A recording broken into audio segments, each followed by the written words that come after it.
इकडे आमच्या दुकानात कस्टमरची गडबड चालू होती आणि माझ्या भावाने बघा काय कांड केला. डोहाळे जेवणाचं नाव त्याला डिस्प्लेला लावायला लावलं आणि ते नाव त्याने उलटं लावलं. आता कस्टमर कसं वाचेल बरं. जाऊ द्या.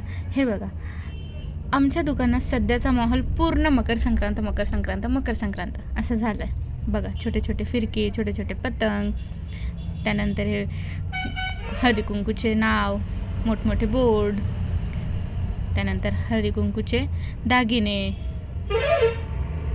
दुकानात एंट्री केल्यानंतरच असं वाटतंय ना की मकर संक्रांती फार जवळ आली आहे.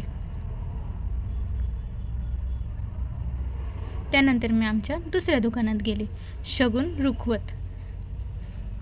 मी एंट्री केली आणि माझी मम्मी फोनवर बोलत होती. मावशीचीच बोलत असणार, गॉसिप थिंग्स. त्यानंतर मी घरी आली. भाजीपाला करून आणलेला होता, तो मग छान कंटेनर्समध्ये ऑर्गनाईज केला. उद्या पुन्हा भेटू. बाय. लाईक आणि कमेंट करायला विसरू नका.